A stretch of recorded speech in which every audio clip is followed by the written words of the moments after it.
नमस्कार दोस्तों, स्वागत है एक बार फिर आपका आपके अपने यूट्यूब चैनल जेडी एजुकेशन पर। दोस्तों आज की वीडियो में हम बात करने वाले हैं प्रोफेसर राजेंद्र सिंह यानी कि रज्जू भैया यूनिवर्सिटी के बीएड सेकंड सेमेस्टर के second compulsory paper theoretical foundation of curriculum का आज का हमारा जो टॉपिक है, जिस टॉपिक को आज हम लोग इस वीडियो में पढ़ने वाले हैं वह है आपका करिकुलम कंस्ट्रक्शन। और ये आपका फर्स्ट टॉपिक है यूनिट नंबर 3 का। इससे पहले के 2 यूनिट का वीडियो हम अपने यूट्यूब चैनल पर अपलोड कर चुके हैं। इसकी प्लेलिस्ट है, प्लेलिस्ट में जाके आप वीडियो को देख सकते हैं और उससे रिलेटेड जो जिस भी टॉपिक का आपको नोट्स चाहिए वो नोट्स भी आपको मिल जाएगा, उसका पीडीएफ भी आपको मिल जाएगा। उसके लिए आपको हमारे टेलीग्राम चैनल पे जाना होगा। टेलीग्राम चैनल का लिंक आपको वीडियो के डिस्क्रिप्शन में मिल जाएगा। वीडियो का डिस्क्रिप्शन में आपको लिंक मिलेगा टेलीग्राम चैनल का, तो वहाँ से जाके आप उसको एक्सेस कर सकते हैं। और साथ में आप हमारे टेलीग्राम ग्रुप को भी ज्वाइन कर लीजिए, क्योंकि वहाँ पर हम बीएड से रिलेटेड जो भी इन्फॉर्मेशन, जो भी अपडेट्स होते हैं वो हम देते रहते हैं, तो उससे आपको समय समय पे अपने बीएड से रिलेटेड जानकारी मिलती रहेगी। तो चलिए स्टार्ट करते हैं आज का अपना लेक्चर और देखते हैं हम लोग की पाठचर्या निर्माण की मीनिंग क्या है, इसका प्रिंसिपल क्या है, किस सिद्धांत के पर ये तैयार की जाती है पाठचर्या, इसका निर्माण कैसे किया जाता है। तो ये सारी चीज़ें हम लोग इस वीडियो में देखेंगे।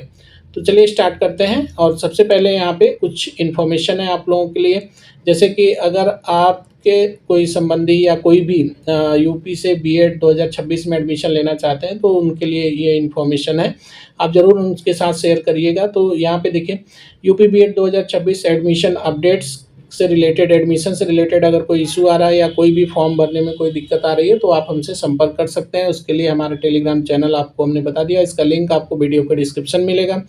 और यहाँ पर आप टेलीग्राम चैनल का ग्रुप, जो टेलीग्राम ग्रुप है, इसको भी ज्वाइन कर सकते हैं। इस पर भी हम समय समय पे अपडेट देते रहते हैं। साथ में व्हाट्सअप का हमारा जो चैनल है वो भी आप ज्वाइन कर सकते हैं। जेडी एजुकेशन के नाम से व्हाट्सअप चैनल है, वहाँ पे भी आप जुड़ सकते हैं। और अगर आप हमसे फिजिकली मिलना चाहते हैं तो आप हमारा जो ऑफिस है उसका जो एड्रेस है, ये आपका जवाहरलाल नेहरू रोड, आलोपी बाग चुंगी चौराहा। जो लोग प्रयागराज से हैं वो जानते होंगे, जो बाहर से हैं वो भी आ सकते हैं। आलोपी बाग चुंगी चौराहा, और ये आलोपी बाग में है, प्रयागराज में। तो आप हमसे फिजिकली भी मिल सकते हैं। और अगर आप फ़ोन से कांटेक्ट करना चाहें तो हमारा ये नंबर है, इन दोनों नंबर में से किसी भी नंबर पे आप हमें कॉल कर सकते हैं किसी भी टाइम, कोई दिक्कत नहीं है। आप व्हाट्सअप भी कर सकते हैं। तो नंबर है आपका 9919599066 और 8090656656। इन दोनों नंबर पे आप हमसे कांटेक्ट कर सकते हैं। अगर आपको बीएड 2026 से रिलेटेड कोई भी जानकारी चाहिए या एडमिशन से रिलेटेड कोई बात करनी हो तो आप हमें ज़रूर कॉल करिए, या फिर आप हमसे फिजिकली मिल सकते हैं। तो चलिए स्टार्ट करते हैं। सबसे पहले हम लोग देखेंगे मीनिंग ऑफ कंस्ट्रक्शन। पाठचर्या निर्माण का अर्थ क्या है, इसकी मीनिंग क्या है, इसके बारे में हम लोग समझेंगे।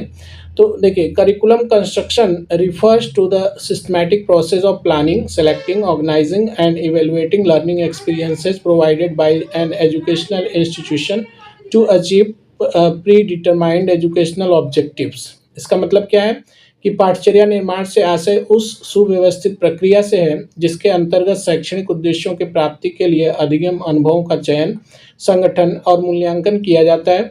इसमें यह तय किया जाता है कि क्या पढ़ाया जाए, कैसे पढ़ाया जाए और क्यों पढ़ाया जाए। मतलब इसको हम और आसान भाषा में समझते हैं कि बच्चों की जो रुचि होती है ना, उसमें उनकी आवश्यकता, बच्चों की आयु, आवश्यकता, रुचि और समाज की ज़रूरतों को ध्यान में रखते हुए पढ़ाई की योजना जो बनाई जाती है, उसी के सिद्धांत पे हम क्या करते हैं, पाठचर्या का निर्माण करते हैं। तो पाठचर्या जो होती है, आपको पता है कि पाठचर्या क्या है। तो ये संपूर्ण योजना होती है जिसके अनुसार विद्यालय में बच्चों को क्या, क्यों और कैसे पढ़ाया जाएगा, इस सिद्धांत पे ये काम करती है। तो ये था हमारा जो है इसका परिचय, इंट्रोडक्शन या फिर मीनिंग कह लीजिए। आगे हम लोग देखते हैं इसके बारे में। तो नेक्स्ट है हमारा, curriculum construction is not limited to textbook और सिलेबस। मतलब क्या है कि पाठचर्या निर्माण केवल पाठ्य पुस्तक या सिलेबस तक सीमित नहीं होता। It includes all learning experiences. इसमें क्या होते हैं, सभी शैक्षणिक गतिविधियां शामिल होती हैं, सभी शैक्षणिक गतिविधियों से रिलेटेड अनुभव शामिल होते हैं, क्लासरूम एक्टिविटीज़ शामिल होती हैं, प्रोजेक्ट्स, को curriculum activities and evaluation methods. मतलब कि इसमें कक्षा की गतिविधियाँ, परियोजनाएं, सह पाठ्यक्रम क्रियाएं और मूल्यांकन की विधियाँ भी शामिल होती हैं। अब आगे देखते हैं हम लोग। आई थिंक यहाँ तक आपको समझ में आया होगा। प्रिंसिपल ऑफ करिकुलम कंस्ट्रक्शन, पाठचर्या निर्माण के सिद्धांत क्या है, इसके बारे में हम लोग देखते हैं। तो one important principle of curriculum construction is the principle of objective. जो आपका पहला जो इम्पोर्टेंट है वो है principle of objectives. Curriculum should be based on clearly defined educational objectives. मतलब कि पाठ्यचर्या निर्माण का एक प्रमुख सिद्धांत क्या है? उद्देश्यों का सिद्धांत। पाठ्यचर्या को बौद्धिक, भावनात्मक, सामाजिक और नैतिक विकास जैसे स्पष्ट शैक्षिक उद्देश्यों पर आधारित होना चाहिए। और objective gives direction to teaching learning process. मतलब उद्देश्य जो होता है ये क्या होना चाहिए? शिक्षण अधिगम को दिशा प्रदान करना होना चाहिए। आगे हम लोग देखते हैं कि आगे क्या है। तो अनदर प्रिंसिपल, मतलब जो नेक्स्ट हमने वहाँ पे पहला देखा, दूसरा यहाँ पे another principle is the principle of child centred. ठीक है, मतलब कि इसका जो दूसरा महत्वपूर्ण सिद्धांत है वो ये कहता है कि ये जो करिकुलम होना चाहिए ना, ये बाल केंद्रित होना चाहिए। ठीक, पाठ्यचर्या निर्माण शिक्षार्थियों की आवश्यकताओं, रुचियों, क्षमताओं और विकास स्तर के अनुसार होना चाहिए, जिससे अधिक सार्थक और प्रभावी बन सके। आगे हम लोग देखते हैं the principle of correlation and integration emphasises the connection among different subjects and real life experiences. मतलब सहसंबंध एवं एकीकरण का सिद्धांत विभिन्न विषयों तथा जीवन अनुभवों के बीच संबंध स्थापित करने पर बल देता है। पाठ्यचर्या को खंडित ज्ञान के बजाय समन्वित ज्ञान प्रदान करना चाहिए। मतलब कि जो आपकी पाठ्यचर्या है उसमें आपका जो नॉलेज आप दे रहे हैं वो क्या होना चाहिए? समन्वित होना चाहिए, उसमें अलग अलग नहीं होना चाहिए। आगे हम लोग देखते हैं नेक्स्ट क्या है। द प्रिंसिपल ऑफ फ्लेक्सिबिलिटी, इसका जो एक अगला सिद्धांत है वो क्या है? फ्लेक्सिबिलिटी। मतलब इसमें क्या होना चाहिए? लचीलापन होना चाहिए, ये रिजिड नहीं होना चाहिए। Suggest that the curriculum should be adaptable to changing social needs, learners, diversity and technological advancement. और rigid curriculum fails to meet modern educational demands. इसका मतलब क्या है कि पाठ्यचर्या समाज की बदलती आवश्यकताओं, शिक्षार्थियों की विविधता एवं तकनीकी उन्नति के अनुसार परिवर्तनीय होना चाहिए। जैसे समय के अनुसार टेक्नोलॉजी चेंज हो रही है तो उसी हिसाब से पाठ्यचर्या भी क्या होनी चाहिए? चेंज होती रहनी चाहिए। ये एक ही तरह की मतलब एक ही मेथड या एक ही प्रिंसिपल पर रिजिड नहीं होना चाहिए। कठोर पाठ्यचर्या आधुनिक शिक्षा की आवश्यकताओं को पूरी नहीं कर पाती। वही बात कि जैसे जैसे समय बीतता जा रहा है वैसे वैसे बच्चों की रुचि, समाज की आवश्यकता और टेक्नोलॉजी का विकास, तो ये सारी चीज़ें चेंज हो रही हैं, उसके अनुसार हमारा जो करिकुलम है वो भी चेंज होना चाहिए, उसमें मतलब कठोरता नहीं होनी चाहिए। The principle of utility and relevance states that curriculum should be useful and relevant to learners present and future life. मतलब कि उपयोगिता एवं प्रासंगिकता का सिद्धांत यह स्पष्ट करता है कि आपका जो पाठ्यचर्या है, पाठ्यचर्या शिक्षार्थियों के वर्तमान और भविष्य के जीवन से संबंधित होनी चाहिए। मतलब कुल मिला के कि जो करिकुलम होना चाहिए वो विद्यार्थी केंद्रित होना चाहिए और उनके वर्तमान और भविष्य की ज़रूरतों को ध्यान में रखकर बनाया जाना चाहिए तथा व्यवहारिक समस्याओं के समाधान में सहायक होना चाहिए। तो आई थिंक यहाँ तक आपको चीज़ें समझ में आई। नेक्स्ट आगे हम लोग देखते हैं the principle of balance highlights and importance of balancing theoretical knowledge with practical activities. का मतलब क्या है कि संतुलन का सिद्धांत सैद्धांतिक ज्ञान और व्यवहारिक गतिविधियों के बीच संतुलन पर बल देता है। नेक्स्ट हमारा जो एक प्रिंसिपल है वो क्या है? संतुलन का सिद्धांत। इसका क्या काम है कि सैद्धांतिक ज्ञान और व्यवहारिक गतिविधियों के बीच ये क्या करता है? संतुलन देता है, जिससे शिक्षार्थियों का सर्वांगीण विकास हो पाता है।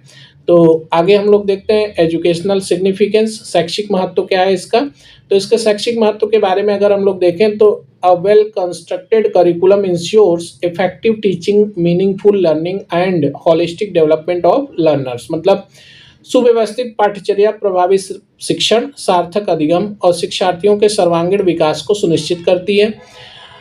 It helps teachers plan instruction systematically and guides evaluation process। मतलब यह शिक्षकों को शिक्षण योजना बनाने और मूल्यांकन में मार्गदर्शन करती है। जैसे अगर पाठ्यचर्या नहीं है तो उससे क्या होता है, शिक्षकों को जो शिक्षण प्लान बनाना होता है उसमें उसको दिक्कत हो सकती है, उनको एक दिशा नहीं मिल पाती है कि हमें क्या करना चाहिए, कैसे बनाना चाहिए, या फिर वो किस तरह की हो कि बच्चों के लिए जो शिक्षार्थी हैं उनके लिए यूजफुल हो। आगे हम लोग देखते हैं curriculum construction is a dynamic and continuous process. पाठ्यचर्या निर्माण क्या है? एक गतिशील और निरंतर चलने वाली प्रक्रिया है, क्योंकि ये समय के साथ बदलती रहती है, तो ये हमेशा क्या होता है? एक डायनेमिक प्रोसेस है। A curriculum based on sound principles helps in achieving educational goals and preparing learners for life. मतलब कि सुदृढ़ सिद्धांतों पर आधारित पाठ्यचर्या शैक्षिक उद्देश्यों की प्राप्ति और जीवन के लिए शिक्षार्थियों की तैयारी में क्या होती है, सहायक होती है। तो आई थिंक यहाँ तक चीज़ें आपको समझ में आई और ये आपके एग्ज़ाम के पॉइंट ऑफ व्यू से या एग्ज़ाम ओरिएंटेड आपका नोट्स है और ये आपके एग्ज़ाम में जो अपकमिंग आपका एग्ज़ाम है सेकंड सेमेस्टर का रज्जू भैया यूनिवर्सिटी में, उसमें आपको बहुत हेल्प करेगा। तो आपको अगर इसका नोट्स चाहिए तो नोट्स भी आप हमारे टेलीग्राम चैनल से ले सकते हैं, वहाँ पर हम नोट्स आपके लिए अपलोड कर देंगे, तो ज़रूर मिल जाएगा आपको। तो आपने वीडियो यहाँ तक देखा, उसके लिए आपका थैंक्स, बहुत बहुत धन्यवाद। साथ में आपको क्या करना है कि अगर आपको वीडियो अच्छा लगा तो वीडियो को लाइक ज़रूर करिएगा, अगर कोई फीडबैक देना है तो कमेंट करिएगा। साथ में जिनको ज़रूरत है, जिन तक हम नहीं पहुंच पाए हैं, अगर आप उनको जानते हैं तो उनके साथ इसको शेयर भी करिए। साथ में अगर आपने अभी तक चैनल को सब्सक्राइब नहीं किया है तो चैनल को ज़रूर सब्सक्राइब कर लीजिए और सबसे इम्पॉर्टेंट कि बेल आइकन को ज़रूर प्रेस कर लीजिए, क्योंकि जो भी वीडियो हम अपलोड करते हैं, जो भी अपडेट्स देते हैं, जो भी इन्फॉर्मेशन देते हैं, वो आप तक समय से पहुँचे, इसके लिए आपको नोटिफिकेशन ज़रूर ऑन कर लेना चाहिए। तो बेल आइकन को प्रेस करना नहीं भूलेंगे। तो आज की वीडियो में बस यहीं तक, मिलते हैं हम नेक्स्ट वीडियो के साथ। तब तक आप अपना ख्याल रखिए, मन लगा के पढ़ाई करिए। बहुत बहुत धन्यवाद।